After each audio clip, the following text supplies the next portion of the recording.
एक बार एक नगर के राजा के यहाँ पुत्र पैदा हुआ। इस खुशी में राजा ने पूरे नगर में घोषणा करवा दी कि कल पूरी जनता के लिए राज दरबार खोल दिया जाएगा। जो व्यक्ति सुबह आकर सबसे पहले जिस चीज को हाथ लगाएगा वो उसी की हो जाएगी।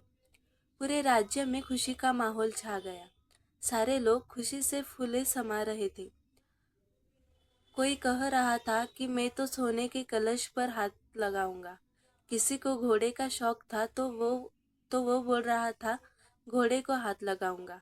इसी तरह सारे लोग रात भर यही सोचते रहे कि सुबह वो किस किस चीज को सबसे पहले हाथ लगाएंगे। सुबह जैसे ही दरबार खुला, सारे लोगों का राजा ने राज दरबार में स्वागत किया। जैसे ही सबको अंदर आने का आमंत्रण दिया, सभी लोग राजमहल में रखी कीमती चीजों पर झपट पड़े। सबके मन में डर था कि कोई दूसरा पहले आके उसकी पसंदीदा चीज को हाथ ना लगा दे। कुछ ही देर में दरबार का माहौल बड़ा अजीब हो गया। सारे लोग इधर उधर दौड़ रहे थे। राजा अपने सिंहासन पर बैठा ये सब देख रहा था और राजा को बड़ा बड़ा ही आनंद आ रहा था। अचानक एक छोटा सा बच्चा भीड़ से निकलकर आया और राजा की ओर आने लगा।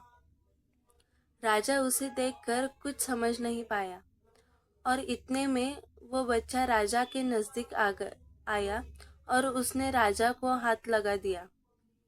अब राजा उसका उसका हो चुका था, तो इस तरह राजा की हर चीज उसकी हो गई। इसी तरह जैसे राजा ने जनता को मौका दिया, वैसे ही हमारा ईश्वर हमें रोजाना मौका देता है कुछ पाने का। लेकिन हम नादान हैं और ईश्वर की बनाई हुई चीजों को पाने में अपनी पूरी शक्ति लगा देते हैं। किसी को गाड़ी चाहिए तो किसी को बंगला, किसी को पैसा तो किसी को शान शौकत। रोज भगवान से प्रार्थना में भी भगवान की ही चीजें मांगते हैं। जो लोग सत्य को जान लेते हैं वो भगवान की चीजें नहीं बल्कि भगवान को ही प्राप्त करने की कोशिश करते हैं। भगवान को पा लिया तो उस मालिक की हर चीज अपनी हो जाएगी। तो फिर क्यों मूर्खों की तरह दिन रात उसकी बनाई चीजों को पाने में अपना कीमती समय गवाते हो। सीख, उस ईश्वर की स्तुति करो, उसे पाने की कोशिश करो, फिर उसकी हर चीज आपकी हो जाएगी।